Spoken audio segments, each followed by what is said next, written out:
ராமடி உள்ளங்களுக்கு வணக்கம். நான் உங்க ராமடிகள் பிரியங்கா.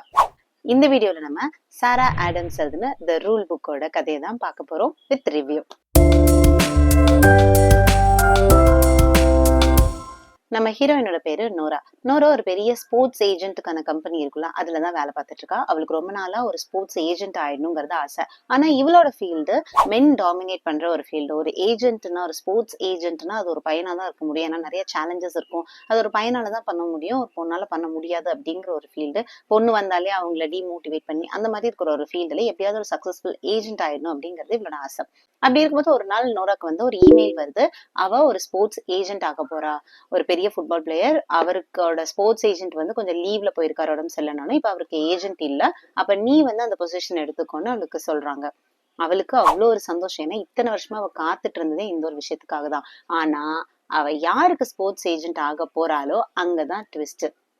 அது இவளோட காலேஜ் பாய் ஃப்ரெண்ட் டெரிக். இவளுக்கு தெரியும் அவன் தான் பேரு அப்படின்னா, ஆனா அந்த டெரிக் இருக்கான் இல்லையா, அவனுக்கு தெரியாது இவளோட பேரு. ஏன்னா இது வந்து ஒரு மென் டாமினேட்டிங் ஃபீல்டுங்கிறனால இவ பேர் எப்பவுமே இவ மேக்குன்னு தான் சொல்லுவா, இவளோட செகண்ட் நேம் வச்சு. அது ஒரு பையனோட பேருன்னு இருக்கறனால அவன் யாரோ ஒரு பையன் தான் எனக்கு ஏஜென்ட்டா வர போறாங்கன்னு நினைச்சிட்டு இருக்கான். இவனை அவனுக்கு இன்னும் தெரியாது. இப்ப டெரிக் பக்கம் கதை என்னன்னா, அவன் வந்து இப்ப ரீசெண்டா ஒரு மேட்ச்ல அடிபட்டு கொஞ்சம் ரெஸ்ட்ல இருந்திருக்கான். அவன் ஃபீல்டுல வந்து லைட்டா அடிபட்டு ஏதாவது இன்ஜுரி ஆயிட்டனா கூட அவன் இடத்த பிடிக்கிறதுக்கு இன்னும் யங்கான பிளேயர்ஸ் நிறைய பேர் வருவாங்க. அந்த சேலஞ்ச் அவன் ஃபேஸ் பண்ணணும். அது கூட சேர்ந்து எப்படியா இப்ப இவனோட ஏஜென்ட்டும் இல்ல, நிறைய சான்ஸ் எடுக்கணும். அடுத்து வரப்போற சீசன்ல அவன் சூப்பரா விளையாடணும். அவனோட இடத்த அவன் தக்க வச்சுக்கணும். அவன் ஏன்னா ஸ்போர்ட்ஸ் தவிர அவனுக்கு வேற எதுவுமே தெரியாது. அவனுக்கு படிப்பு வந்து டிஸ்லெக்சிக்கா இருந்தனால படிப்பும் பெருசா வராது. ஸ்போர்ட்ஸ் மட்டும் தான் அவனுக்கு தெரியும். அவனை ஒரு ஆளா எல்லாரும் மதிக்க ஆரம்பிச்சதே அவன் நல்லா ஸ்போர்ட்ஸ் விளையாட ஆரம்பிச்சதுக்கு அப்புறம் தான், மீன் ஃபுட்பால் விளையாட ஆரம்பிச்சதுக்கு அப்புறம் தான். ஆனா இப்ப அதுவே அவன் கையை விட்டு போகுதுங்கிறப்ப அவன் ரொம்ப மனசு உடைஞ்சு போய் இருக்கான். அவனுக்கு ஒரு கேங் இருக்கு, அவனோட டீம்மேட்ஸ். அவங்க எல்லாருமே அவன் எவ்வளவு என்கரேஜ் பண்ணாலும் இவனுக்கு இருந்தாலும் உள்ள வந்து ஒரு சின்ன ஒரு நெருடல் இருந்துட்டே இருக்கு. இவ்வளவுதானா, என் கெரியர் முடிஞ்சுதான் அந்த மாதிரி. அந்த டைம்ல இப்ப இவனுக்கு ஒரு புதுசா ஒரே ஏஜென்ட் வேற வர போறாங்க. ஒரு நாள் எதிர்பார்ப்போட தான் போறான் அந்த மீட்டிங்க்கு. அங்க போய் பார்த்தா இவனோட ஏஜென்ட்டா நிக்கிறது இவனோட காலேஜ் கேர்ள் ஃப்ரெண்டான நோரா. இதுல என்ன இருக்கு, எக்ஸ் பாய் ஃப்ரெண்ட் கேர்ள் ஃப்ரெண்ட் தானே, அப்படி ஒன்றும் பிரச்சனை இல்லையா அப்படின்னு நம்ம நினைச்சிட்டு இருந்தா அதுதான் கிடையாது. இவங்க பிரேக்கப் ஆன ஒரு விதம்னு ஒண்ணு இருக்கு இல்லையா. காலேஜ்ல ஒரு பார்ட்டில ரெண்டு பேரும் மீட் பண்ணிக்கிறாங்க. பார்த்த உடனே ரெண்டு பேருக்கும் ஒருத்தர் பிடிச்சிருது. அதுல இருந்து நல்லா டேட் பண்றாங்க. காலேஜ்ல எல்லாமே ஒண்ணா இருக்காங்க. இவங்களோட கெமிஸ்ட்ரி வந்து பயங்கரமா இருந்தது. இவங்க வந்து அப்படி ஒரு கோல்டன் கப்பிள் அப்படின்னு சுத்திக்கிட்டு இருக்காங்க. திடீர்னு ஒரு நாள் நோரா போயிட்டு டெரிக் கிட்ட நம்ம பிரேக்கப் பண்ணிக்கலாம்னு சொல்றான். எந்த ரீசனும் சொல்லல, ஏன் வேண்டாம்னு சொல்ல, எதுவுமே சொல்ல. ஜஸ்ட் இனி என்ன பாக்காத அப்படின்னு சொல்லிட்டு வந்துடுறான். டெரிக்கு வாழ்க்கையே போன மாதிரி ஒரு ஃபீலிங். ஏன் என்கிட்ட ஏதாவது ஒரு குறையா? ஏற்கனவே என் பேரண்ட்ஸும் நான் நல்லா படிக்காதனால என்னை வந்து டிமோட்டிவேட் பண்ணிட்டே இருக்காங்க. அவங்களுக்கு என்ன பிடிக்கல, இவங்களும் என்ன இப்படி இருக்காங்கன்னா, இவளும் என்ன பிடிக்கலன்னு சொல்லிட்டு போறானா, என்கிட்ட என்ன குறை அப்படின்னே இத்தனை வருஷமும் அப்படியே பாண்டர் பண்ணிட்டே இருந்திருக்கான். இப்போ பார்த்தா அதே பொண்ணு இவன் முன்னாடி இவனோட ஏஜென்ட்னு வந்து நிற்கும் போது இவனுக்கு அதை அப்சர்வ் பண்ணிக்கிறதுக்கே ரொம்ப டைம் எடுக்குது. இந்த பக்கம் நோராக்குமே இந்த இது வந்து ஒரு காம்ப்ளிகேட்டான ஒரு சுச்சுவேஷன் ஆயிடும்னு தோணுது. பட் இந்த மாதிரி இன்னொரு ஆப்பர்ச்சுனிட்டி அவளுக்கு கிடைக்காது. ஏன்னா ஒரு ஸ்போர்ட்ஸ் ஏஜென்ட் ஆகணுங்கிறது அவளோட கனவே.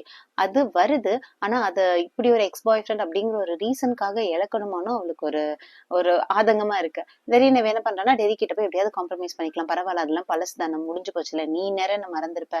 நான் 2 வருஷமா இவ வந்து அவனை ஃபாலோ பண்ணிட்டு தான் இருந்திருப்பேன். ஏன்னா அவன் பெரிய ஸ்போர்ட்ஸ் பிளேயர்ல. அதனால இவன் வந்து அவனை ஃபாலோ பண்ணிட்டு தான் இருந்திருப்பான். இவளுக்கு வந்து அவனை மறக்க முடியாது. அப்ப என்ன ரீசனுக்காக தான் இவ பிரேக்கப் பண்ணானா, உண்மையான ரீசன் என்னன்னா, இவளுக்கு படிப்பு தான் எல்லாமே. அதாவது இந்த ஸ்போர்ட்ஸ் ஃபீல்டுல படிப்பு வச்சுதான் இவ வந்து முன்னேறணும் அப்படின்னு நினைச்சிட்டு இருக்கா. நல்லா படிச்சு ஒரு நல்ல பொசிஷனுக்கு போகணுங்கிறதா இவளோட கனவு.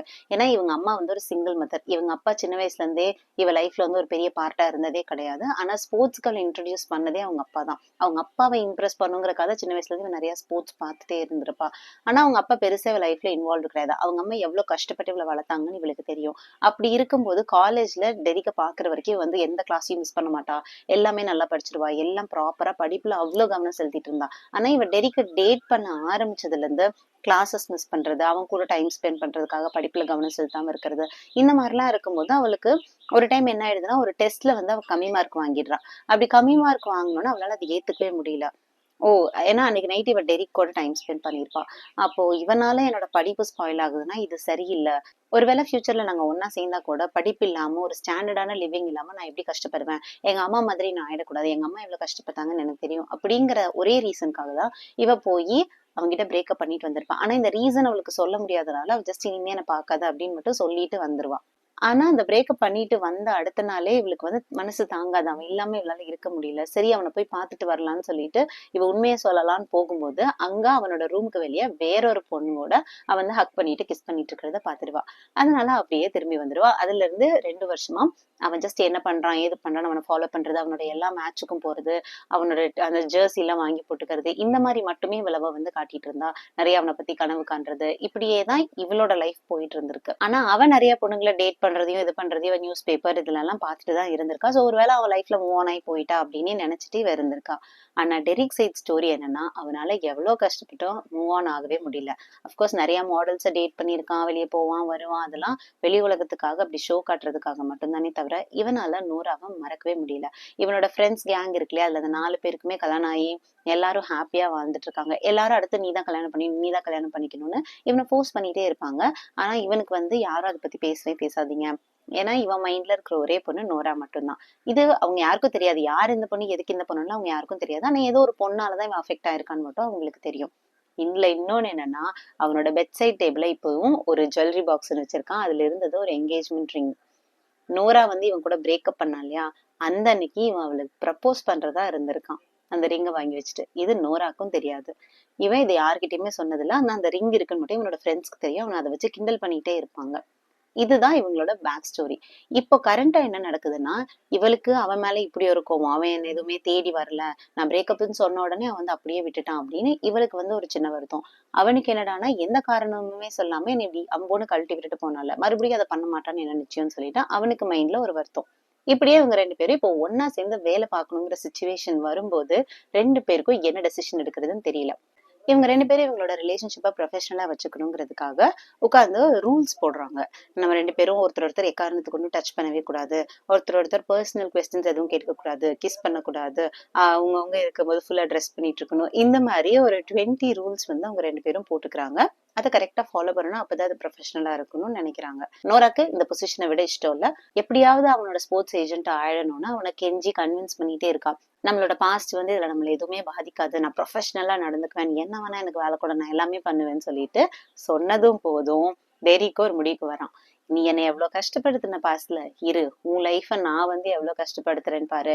நீயா இந்த வேலையை விட்டு போற அளவுக்கு நான் வந்து உன்னை டார்ச்சர் பண்றேன் என்னோட ஸ்போர்ட்ஸ் ஏஜென்ட்டான்னு சொல்லிட்டு கண்டபடி அவளுக்கு வேலை கொடுப்பான். நீ நைட்டு திடீர்னு கூப்பிட்டு வீட்டுக்கு வந்து எனக்கு சமைச்சு கொடு, அதுவும் இந்த மாதிரி பாஸ்தா வந்து நீயே மாவு பிசைஞ்சு நீயே இது பண்ணி, இந்த மாதிரி ஒவ்வொரு வேலையா எப்ப கூப்பிட்டாலும் நீ வரணும். எனக்கு போய் என்னோட ட்ரெஸ் வாங்கிட்டு வா, எனக்கு அயன் பண்ணி கொடு, எனக்கு துணி துவைச்சு கொடு, இந்த மாதிரி அவளுக்கு சின்ன சின்ன வேலைகள் அப்படி கொடுத்து டார்ச்சர் பண்ணிட்டு இருப்பான்.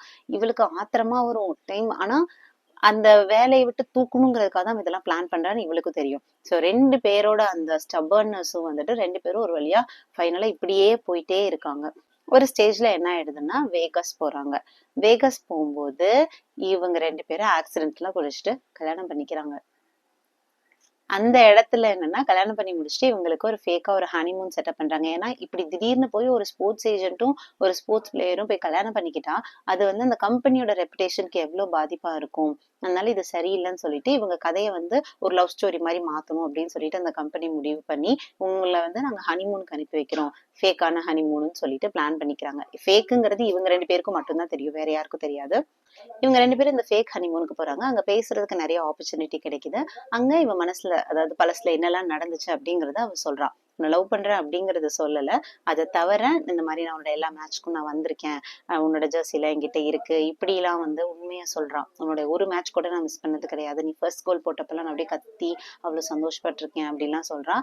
அதுக்கப்புறம் என்னன்னா ஏன் உன்னை பிரேக்கப் பண்ணுங்கிற அந்த ரீசனையும் சொல்றான். எங்க அம்மா மாதிரி நான் ஆயிடக்கூடாது, என்னோட படிப்புல இருந்து என்னோட கான்சென்ட்ரேஷன் போக கூடாது அப்படின்றனாலதான் நான் பிரேக்கப் பண்ணேன். ஆனா அடுத்த நாள் நான் சொல்ல வந்தப்ப இந்த மாதிரி நீ வேற ஒரு பொண்ணு கூட இருந்தனால நீ மூவ் ஆன் ஆயிட்டியோன்னு சொல்லிட்டு நான் வந்துட்டேன் அப்படின்னு சொல்ல, அப்புறம் அவன் பக்க கதையை சொல்றான். அந்த ப்ரப்போஸ் பண்றதுக்காக இருந்தேன் அப்படிங்கறத மட்டும் அவன் சொல்லல. அது தவிர மத்த எல்லாமே சொல்றான். நான் வந்து இந்த 2 வருஷத்துல அந்த மாதிரி உன்னை பத்தி நினைச்சிருக்கேன். இவன் என்னென்ன பண்ணியிருக்கான்னா, இவ அந்த சிங்கிள் மதரோட கஷ்டத்தெல்லாம் நிறைய சொல்லியிருக்கா இல்லையா, இவங்க அம்மா எவ்வளவு கஷ்டப்பட்டாங்க அந்த மாதிரி. அதனால அவன் வந்து ஒரு சேரிட்டியே நடத்திட்டு இருக்கான். உலகத்துல இருக்க எல்லா சிங்கிள் மதர்ஸ்க்காகவும் நிறைய ஹெல்ப் பண்றது அந்த மாதிரி எல்லாம் பண்ணிட்டு இருந்திருக்கான் இந்த 2 வருஷமும். அதாவது அவ பிரேக்கப் ஆயிட்டு போயிட்டப்பவும் கூட அவளோட ட்ரீம்காக அவளோட ஃபீலிங்ஸ்க்காக நிறைய சிங்கிள் மதர்ஸ்க்கு அவன் ஹெல்ப் பண்ணிட்டு இருந்திருக்கான். இவளோட ஃபேவரட் ஸ்நாக்ஸ் எல்லாம் என்னன்னு தெரிஞ்சு வச்சிட்டு இருக்கான். இவளோட ஹேபிட்ஸ் எல்லாம் இன்னும் மறக்காம வச்சிட்டு இருக்கான். இந்த அளவுக்கு ஒரே லவ்னு சுத்திட்டு இருக்காங்க 2 பேரும். ஃபைனலா இவங்க இந்த மாதிரி உண்மைகள்லாம் சொன்னதுக்கு அப்புறம் 2 பேரும் நிறைய யோசிக்கிறாங்க. நிறைய யோசிச்சுட்டு, இப்ப அடுத்து நம்ம லைஃப்ல என்ன நடக்கும்? இப்ப வந்து ஃபேக்கா நம்ம கல்யாணம் பண்ணிக்கிட்டோம், நம்ம டிவோர்ஸ் பண்ணிடுவோமா? இல்ல அடுத்து என்ன நடக்கும்? டேட் பண்ணுவோமா? அப்படின்லாங்கிறத யோசிச்சுட்டு, ஃபைனலா அவன் டெரிக்கு தான் ரொம்ப ரொம்ப லவ்வோட இருக்கிற மாதிரி இதுல நிறைய தெரியும். அவன் சொல்லிடுவான், சரி நம்ம ட்ரை பண்ணலாம், நம்ம டேட் பண்ணி பார்க்கலாம் ஃபர்ஸ்ட், அதுக்கப்புறம் நம்ம முடிவு எடுத்துக்கலாம்னு சொல்லிட்டு அவங்க 2 பேரும் டேட் பண்றாங்க. நிறைய லவ் சீன்ஸ் வருது. ஃபைனலா இப்ப அவன் பெர்ஃபார்ம் பண்ண போற அந்த ஃபர்ஸ்ட் மேட்ச் வந்துருச்சு. இவன் இதுல அவனை ப்ரூவ் பண்ணியே ஆகணும். இல்லன்னா அவனோட கெரியரே அவ்வளவுதான் அப்படின்னு நினைச்சிட்டு இருக்கும்போது அந்த மேட்ச்ல போறான், ஜெயிக்கிறான். சூப்பரா ஜெயிக்கிறான். அது ஜெயிச்சு முடிச்சுட்டு வந்தோடனே இவங்க வந்து வீட்டுக்கு போறாங்க. அப்போ இவனோட அந்த பெட்சைட் டேபிள்ல இருக்க அந்த என்கேஜ்மெண்ட் ரிங் எடுத்து அவளுக்கு ப்ரப்போஸ் பண்றான். அப்போ அவன் உண்மையை சொல்றான், இது வந்து உனக்கு காலேஜ்ல நீ என்ன பிரேக்கப் பண்ணலையா, அந்த அன்னைக்கு உனக்கு ப்ரப்போஸ் பண்ணுங்கிறதுக்காக நான் வாங்கி வச்சது அப்படின்னு சொல்லிட்டு ப்ரப்போஸ் பண்றான். 2 பேரும் கல்யாணம் பண்ணிக்கிறாங்க, ஜாலியா இருக்காங்க. இந்த புக்ல எனக்கு என்ன பிடிச்சதுன்னா, எல்லாமே பிடிச்சிருந்தது. இது வந்து ஒரு பெர்ஃபெக்ட்டான ரொமான்டிக் காமெடி புக். நான் நினைக்கவே இல்ல இந்த புக் இப்படி இருக்கும்னு. ஏன்னா ஆல்ரெடி சாரா ஆடம்ஸோட தி மேட்ச் வந்து படிச்சிருந்தேன். கொஞ்சம் ஆவரேஜா தான் இருந்துச்சு. அதுக்கப்புறம் படிச்ச எல்லா புக்குமே ஏதோ ஒண்ணு மிஸ் ஆகுதுங்கிற மாரியே இருந்துச்சு. ஆனா இந்த புக் வந்து அவ்ளோ லவ், அவ்ளோ ஒரு பெர்ஃபெக்ட்டான சீன்ஸ். ஒரு ரொமான்டிக் காமெடி புக்ல என்னெல்லாம் இருக்கணுமோ எல்லாமே இந்த புக்ல இருந்தது. எனக்கு இந்த புக் ரொம்ப பிடிச்சிருந்தது. நிஜமாவே நான் எக்ஸ்பெக்ட் பண்ணவே இல்ல. இந்த புக் வந்து இந்த அளவுக்கு என்ன அந்த அஃபெக்ட் பண்ணுமா? இந்த அளவுக்கு அந்த புக் வந்து ரீச் ஆகுமா எனக்கு அப்படிங்கிறது எனக்கு கொஞ்சம் டவுட்டா தான் இருந்துச்சு. ஏன் நம்ம ராமடிகள் ஆனோம் அப்படிங்கிற அந்த ரீசனை திரும்ப ஞாபகப்படுத்துன மாதிரி இருந்தது இந்த புக்கு. அந்த அளவுக்கு ஒரு பெர்ஃபெக்டான ரொமான்டிக் காமெடி இந்த புக் எனக்கு ரொம்ப பிடிச்சிருந்துச்சு. அப்படியே ஒரே ஃபீலிங்ஸா இருந்துச்சு இந்த புக் நான் படிக்கும்போது. அதனால இது ஒரு பெர்ஃபெக்டான புக். என்ன பிடிக்கல புக்ல அப்படின்னா, அப்படி நிஜமாவே எனக்கு எதுவுமே இல்ல இந்த புக்ல. ஏன்னா அது ரொம்ப ரொம்ப அதிசயம். கண்டிப்பா ஏதாவது ஒரு குறை வந்து ஒரு புக்ல இருக்கும். இந்த புக்ல அந்த மாதிரி எனக்கு எதுவுமே தோணல. புக் வந்து அந்த ஸ்டோரி டெல்லிங் அவ்வளோ இன்ட்ரெஸ்டிங்கா இருந்துச்சு. குறைன்னு பார்த்தா இருக்கு. ஒரே கிளீஷேவா இருந்துச்சு. அதே மாதிரி அவங்க போய் கல்யாணம் பண்ணிக்கிறது, ஒரு ஃபேக்கா உலகத்தை காட்டுறது, அந்த மாதிரி சில கிளீஷே சீன்ஸ் எல்லாம் இருக்கும். பட் அது இல்லாம எப்படி ரொமான்டிக் புக் காட்டுறது? அதனால ரொம்ப பெர்ஃபெக்டான புக்கா தான் இருந்துச்சு. இந்த புக்ல பிடிக்கலன்னு எனக்கு எதுவுமே பின் பாயிண்ட் பண்ணி காட்டணும்னு தோணவே இல்லை. எனக்கு ரொம்ப பிடிச்சிருந்தது. இந்த புக்குக்கு நான் கொடுத்திருக்க ஸ்டார் 4.5. இந்த புக்கோட கதை உங்களுக்கு பிடிச்சிருக்குன்னு நம்புறேன். இந்த மார்ச் அண்ட் ஏப்ரல்ல ஒரு 6-7 புக்ஸ் படிச்சுட்டேன். 6-7 புக்ஸுமே சூப்பரான ஸ்டோரிஸ், நல்ல இன்ட்ரெஸ்டிங்கா இருந்துச்சு. அவ்வளோ ஃபாஸ்டா படிச்சு முடிச்சேன். அதனால எல்லா கதையும் கேட்கறதுக்காக வெயிட் பண்ணிட்டே இருங்க. வேற ஒரு வீடியோல நான் வந்து உங்களை பாக்குறேன். பாய்.